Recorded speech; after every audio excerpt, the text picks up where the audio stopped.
Sawa na ba kayong mag-rent? May good news ako sa inyo. Sa halagang 8,200 monthly amortization, magkakaroon na kayo ng bahay katulad nito. Welcome to Pagsikat Place!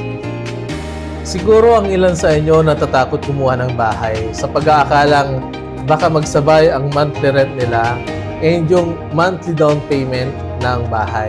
So ang good news dito sa Pagsikat Place, one time ka lang maglalabas ng pera. Sa halagang 10,000 processing fee para sa electric and water installation. And yung monthly amortization niya sa Pag-ibig, mag-i-start pa lang once ma-approve na yung housing loan nyo sa Pag-ibig. So hindi sila magsasabay ng monthly rental nyo. Kailangan lang, active member ka ng Pag-ibig and at least 23,000 and above ang monthly salary mo. Kung hindi naman aabot ng 23,000 ang sahod mo, pwede kang magkaroon ng co-borrower. Combine lang ninyo ang inyong income para umabot sa 23,000 required income. Kagandahan pa, ready for occupancy na ang mga bahay dito sa Pagsikat. Within 3 to 4 months, makakalipat ka na agad sa sarili mong bahay.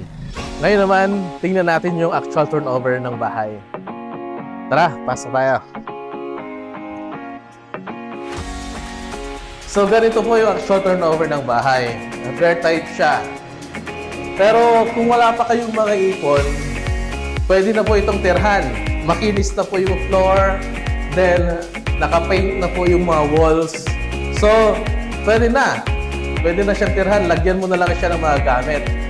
Habang wala ka pang ipon, pampa-improve or pang-renovate ng bahay mo. So, dito po yung magiging living area.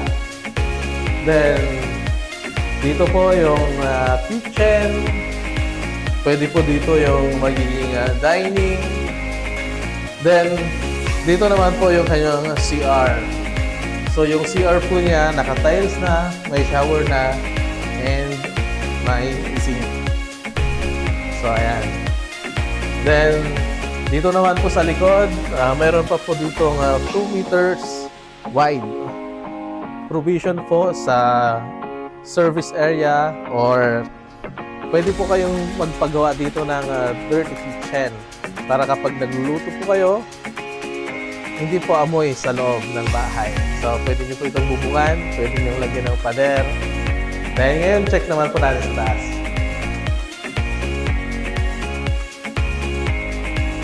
So, ganito po yung kanyang second floor. Loft type style. So, pwede nyo pong lagyan ng ceiling or kung wala pa po kayong pampa-improve nga, pwede naman na dahil mayroon na siyang insulator. Hindi na po siya mainit. Then, kung napapansin po ninyo, sliding window na rin ng kanyang mga bintana. So, kung wala pa kayong pang-renovate, pwede na po itong tirhan. Ngayon, i-check naman natin ang dress-up unit. Tara, pasukin natin. So, ganito po yung dress-up. So, pwede nyo po itong gayahin kapag mayroon na kayong budget. Kapag nakapag-ipon na kayo, pwede nyo pong gayahin yung design na to. So, simple lang siya, pero ang ganda niya tingnan. Dito po yung magiging living area. So, ayan. Po yan sa mga nag-i-start na family. Dito po yung kanyang dining area. Then, mayroon pa po ditong space para sa TV or sa mga cabinets. Then, dito naman yung kanyang kitchen. So, ito yung kanyang kitchen. Then, hindi kayo magpalagay ng mga hanging cabinets. Then, yung CR niya, so yun lang, naka-tiles na po yung kanyang CR.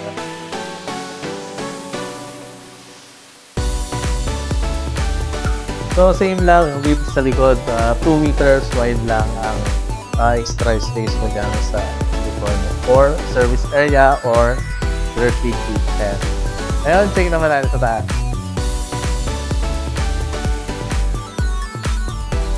So, ganito po siya sa second floor. So, kung hindi mo nyo po siya lalagyan ng partition, ganito po siya kaluwang. So, ang luwang po niya tingnan. look type style.